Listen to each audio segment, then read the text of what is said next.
يسبح له فيها بالغدو والآصال رجال لا تلهيهم تجارة ولا بيع عن ذكر الله إقام الصلاة وإيتاء الزكاة يخافون يوما تتقلب فيه القلوب والأبصار.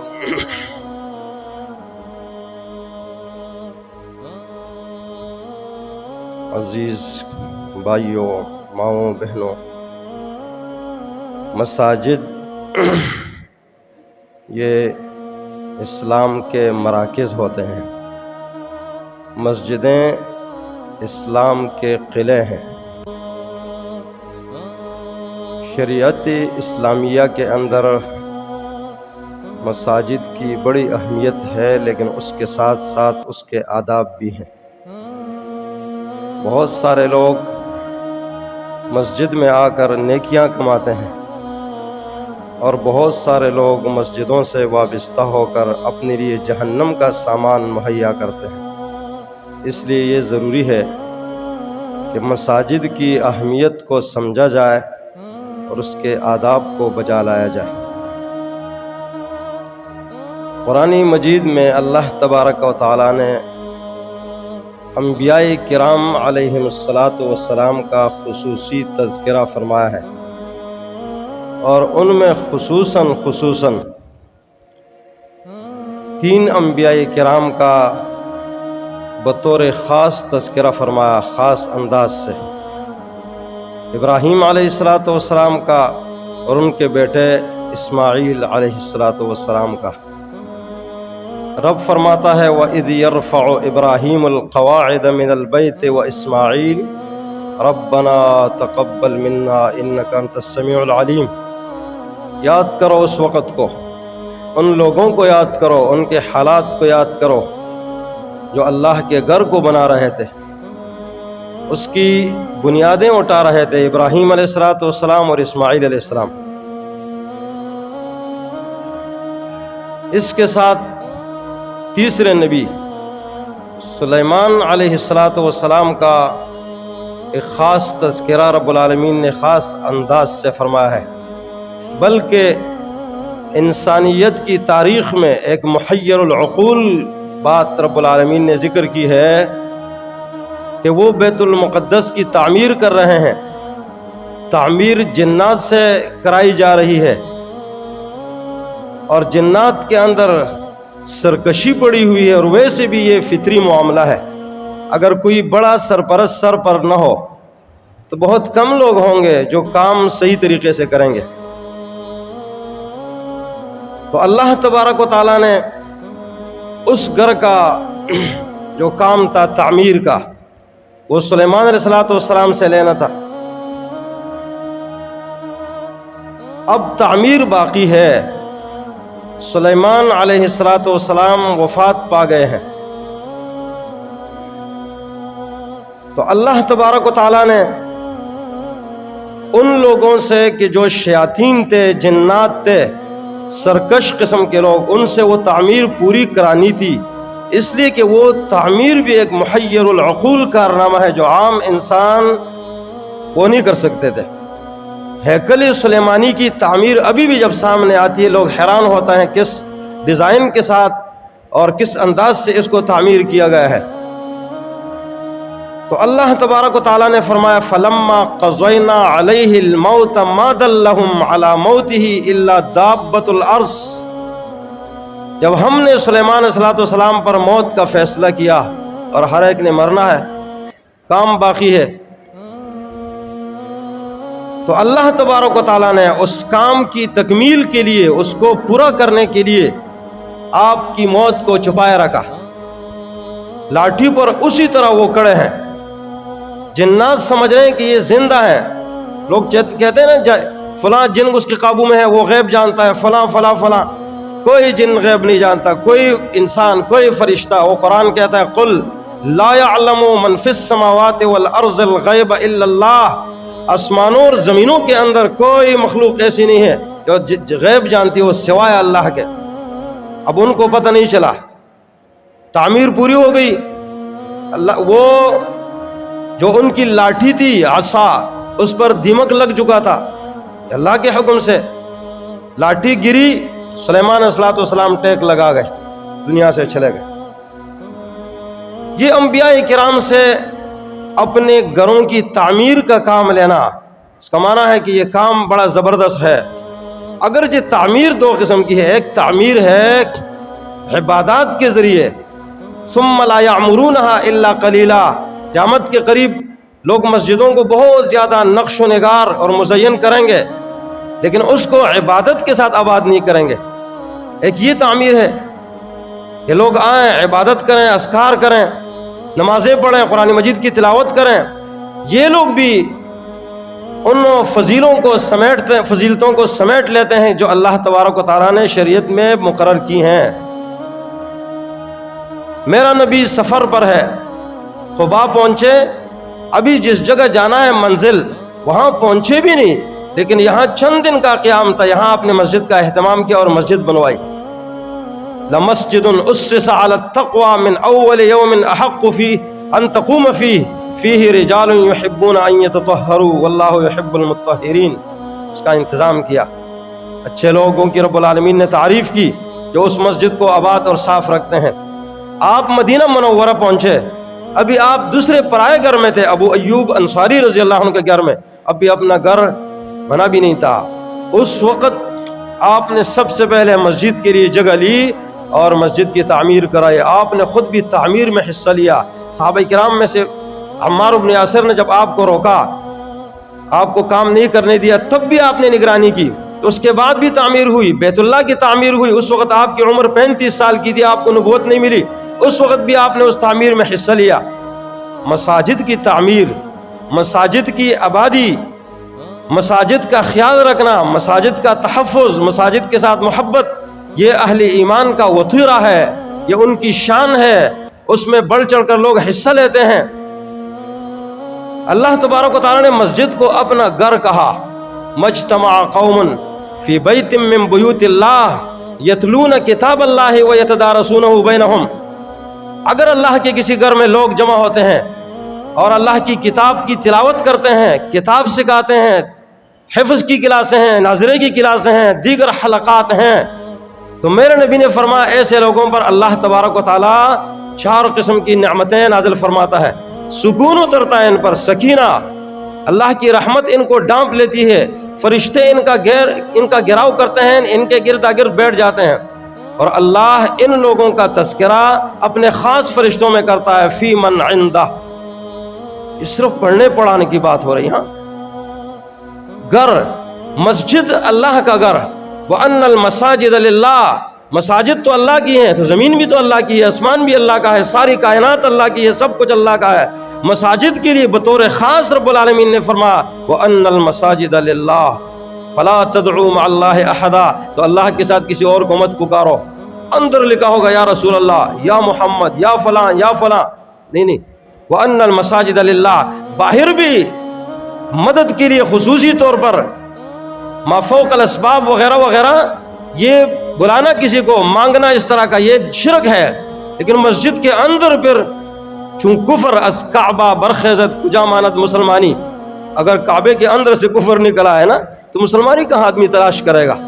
غالب کہتا تھا مجھے ساقی شراب پینے دے مسجد میں بیٹھ کر، یا وہ جگہ بتا جہاں پر خدا نہیں۔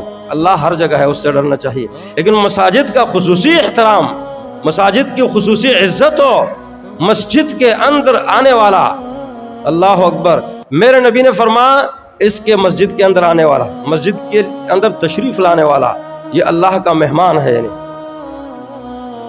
مسجد کے اندر اب اللہ کا مہمان ہے، آپ کسی کو ڈانٹو، کسی کو برا کہو، کسی کو بگاؤ، کسی کے بگانے کا سبب بنو، ومن اظلم ممن منع مساجد اللہ ان یذکر فیہا اسمہ وسعی فی خرابہا، اس سے بڑا ظالم کون ہوگا جو اللہ کے گھروں سے لوگوں کو روکتا ہے یا روکنے کا سبب بنتا ہے، روکنے کا سبب بنتا ہے، اس کے ویران ہونے میں وہ کوشش کرتا ہے۔ ومن اظلم، یہ اللہ کے مہمان ہیں۔ مسجد میں نماز کے لیے آنے والا، سبق تعلیم حاصل کرنے کے لیے آنے والا، کسی اور نیکی کی غرض سے آنے والا، یہ اللہ کا مہمان ہے۔ اور یہ صحیح حدیث ہے، شیخ نے صحیح میں بھی ذکر کی ہے۔ اس حدیث میں یہ الفاظ آتے ہیں وحق المزور ان یکرم الزائر، میزبان پر یہ فرض ہوتا ہے کہ اپنے مہمان کو عزت دے. میزبان ہوتا ہے نا، میزبان وہ عزت کرے گا زائر کی. تو یہاں میزبان کون ہے؟ وہ گھر اللہ کا، اللہ میزبان ہے. باہر سے آنے والے لوگ یہ اللہ کے مہمان ہیں. اس کا معنی یہ ہے کہ جو مسجد میں آتا ہے اللہ کو راضی کرنے کے لیے، وہ رب العالمین اسے عزت سے نوازتا ہے. لوگ عزت تلاش کرتے ہیں، کوئی کیا تلاش کرتا ہے، کیا سارا کچھ اللہ کے پاس ہے. ان العزت للہ، عزت اللہ کے پاس ہے. اللہ کے گھر کا احترام کرو، اللہ کے گھر کا خیال رکھو، اللہ کے مہمانوں کا خیال رکھو، زائرین کا خیال رکھو، وہ اللہ تبارک و تعالیٰ تمہیں عزت دے گا. یہ تو حدیث ہے میرے نبی کے نا، حق المزور ان یکرم الزائر. پھر ایک شخص اگر مسجد آتا ہے گھر سے وضو کر کے، یہ گھر سے وضو کر کے آنا جو ہے نا، اس کی بڑی فضیلت ہے. اس وقت مساجد کے اندر یہ واش رومز وغیرہ اور یہ استنجا خانے، وضو خانے، یہ چیزیں نہیں ہوتی تھیں. یہ مجبوری ہے. دور سے آنے والا ایک شخص ہے یا مسافر ہے یا رہائشی ہے، اس کا گھر نہیں ہے، اور مسئلہ ہے. باقی باہر سے آنے والا، باہر سے آنے والے کے لیے یہ فضیلت ہے خصوصی کہ جو گھر سے صحیح وضو کر کے آتا ہے. میرے نبی نے فرمایا اس کو ایک قدم پر ایک نیکی ملتی ہے، ایک قدم پر، اور ایک قدم پر ایک گناہ معاف ہوتا ہے، اور ہر ایک قدم پر ایک درجہ بلند ہوتا ہے. ہر قدم پر ایک گناہ معاف، ایک درجہ بلند اور ایک نیکی. ہر قدم پر 100 قدم اگر کسی نے اٹھائے، سلف صالحین کا طریقہ کار یہ تھا، قدم چھوٹے چھوٹے اٹھایا کرتے تھے. کیوں؟ ان کی سوچ نیکیوں کی تھی، نیکیاں بڑھ جائیں، نیکیاں. اس لیے آپ نے فرمایا مسجد کی طرف، نماز کی طرف دوڑ کر مت آؤ، آہستہ آہستہ آؤ، سکینت اور اطمینان کے ساتھ، وقار کے ساتھ. تو ایک تو اس کو یہ فائدہ ہے کہ اس کو یہ ہر ایک قدم پر 3 فضائل حاصل ہوں گے. ہر قدم پر ایک نیکی، ایک گناہ کا مٹنا اور ایک درجے کا بلند ہونا. اسی لیے بنو سلیمہ یہ قبیلہ تھا، مسجد نبوی مدینہ کے ایک سائڈ پر دور رہتا تھا. انہوں نے سوچا مسجد کے قریب ہمیں آنا چاہیے. مسجد کے قریب وہ شخص آئے جس کو زیادہ ہی ضروریات ہوں، بہت سارے معاملات اس کے ساتھ اٹکے ہوئے ہیں، تو وہ اور مسئلہ ہے کہ وہ مسجد کے قریب یا مسجد میں، یہ مسجد کے لیے ہوتا ہے. لیکن ایک آدمی ہے جس کی اتنا مسئلہ نہیں ہے، نمازوں کا صرف مسئلہ ہے، تو اس کے لیے حدیث اللہ کے رسول صلی اللہ علیہ وسلم کو پتہ چلا. تو آپ نے فرمایا یا بنی سلمہ، او بنو سلمہ، دیارکم تکتب آثارکم، اپنے گھروں میں لازم رہو، ادھر رہو، یہاں مت آؤ، تمہارے یہ قدم لکھے جائیں گے. تکتب آثارکم، یہ قدم لکھے جاتے ہیں. جتنا دور سے آدمی آتا ہے نا، قدم لکھے جاتے ہیں. ابی بن کعب رضی اللہ عنہ فرماتے ہیں کہ ایک شخص تھا، غالباً اس کا گھر سب سے دور تھا، سب سے دور. اس کو کسی نے کہا سواری لے لو، سواری. اس نے کہا سواری تو لے سکتا ہوں، لیکن میں یہ چاہتا ہوں کہ اللہ تبارک و تعالیٰ میرا آنا اور جانا دونوں لکھ لے. نبی صلی اللہ علیہ وسلم پر اللہ تبارک و تعالیٰ نے وحی کے ذریعے آپ نے فرمایا کہ اس کو کہہ دو قد جمع اللہ لک ذالک کلہ، اور رب العالمین نے تیرا آنا بھی لکھ دیا اور جانا بھی لکھ دیا ہے. آتے ہوئے جو قدم اٹھتے ہیں اس پر جو اللہ درجات دیتا ہے، جو گناہ مٹاتا ہے، جو نیکیاں دیتا ہے، وہی فضائل تجھے جاتے ہوئے بھی ملیں گے. یہ نیت کا معاملہ ہوتا ہے، اعتبار ہوتا ہے نیت کا. اب ایک آدمی اگر آتا ہے مسجد میں اور پھر مسجد میں آنے کے بعد انتظار کرتا ہے، حدیث میں آتا ہے انتظار کرتا ہے. وہ جب انتظار کرتا ہے تو میرے نبی نے فرمایا یہ نماز میں ہے، جیسے نماز پڑھ رہا ہے. یہاں تو ہم لوگ جو ہے نا جلدی سے 20 بار ادھر دیکھتے رہیں گے گھڑی کی طرف، کتنا ٹائم ہوگا، کتنا. گھڑیاں بھی بڑا فتنہ ہے. اس وقت یہ چیزیں نہیں تھی. مسجد میں آ کر یہ آدمی سوچے کہ زیادہ بیٹھوں، اب نماز کے بعد بیٹھا ہوا ہے، فرشتے دعائیں دے رہے ہیں، پہلے بیٹھا ہوا ہے، اس کی نماز لکھی جا رہی ہے، بیٹھا ہوا ہے صرف. لیکن ینتظر الصلاۃ فہو فی الصلاۃ، جیسے نماز پڑھ رہا ہے. لیکن نماز مسجد کے اندر آپ آؤ گے، یہ ایک نماز کا اجر یہ 27 اور 25 کا کیوں مل رہا ہے؟ یہ اس لیے اللہ کا گھر ہے. نماز تو آپ بار بھی پڑھ سکتے ہو، کسی اور جگہ پڑھ سکتے ہو. صرف ایک جگہ ہے جہاں 50 کا اجر ملتا ہے. کوئی بالکل جنگل میں ہے، جنگل میں اذان دیتا ہے اور نماز پڑھتا ہے جماعت کے ساتھ، اس کو 50 کا اجر ملتا ہے. 1-2 آدمی نے. یہ صحرا میں ہے، یہ حدیث ہے صحیح. اس کے علاوہ روئے زمین پر کہیں بھی آپ کو یہ 25 اور 27 کا اجر نہیں ملے گا بجز مسجد کے، اس لیے کہ احب البلاد الی اللہ، احب البلاد۔ تو آدمی آئے، پہلے آئے، بیٹھ جائے، انتظار کرے، اس کو اجر ملتا ہے انہیں۔ یہاں اکثر و بیشتر پیچھے آنا یہ بہت کمزور بات ہے بہت۔ اگر کوئی شخص تکبیر اولا کے ساتھ یعنی پہلی تکبیر ہو رہی اس کے ساتھ 40 دن نماز پڑھتا ہے تو میرے نبی نے فرمایا اس کے لیے اللہ تبارک و تعالیٰ 2 پروانے لکھ دیتا ہے انہیں، خوشخبریاں ہیں، اس کو برات مل جاتی ہے نفاق سے بھی اور آگ سے بھی۔ نفاق سے بری ہو گیا، یہ منافق نہیں مرے گا، اور جنت یہ جہنم سے بھی، جہنم اللہ اس کو نہیں بھائی 40 سال یہ اس کی عادت بن جاتی ہے، پھر اس کو سکون ملتا ہے نماز میں۔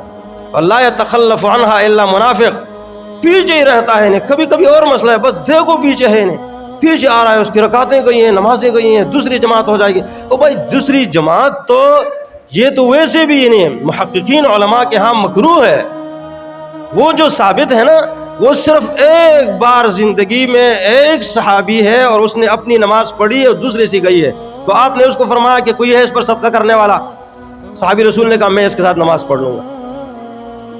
وہ یعنی مستقلاً کہ 2 آدمیوں نے، یہ نہیں کہ جائز نہیں ہے، جائز کا اور مسئلہ ہے۔ شیخ البانی رحمہ اللہ انہوں نے تمام المنہ اس میں بحث کی ہے، کراہت الجماعت الثانیہ، دوسری جماعت کی کراہت، اس سے پہلی جماعت کی اہمیت ختم ہو جاتی ہے بالکل۔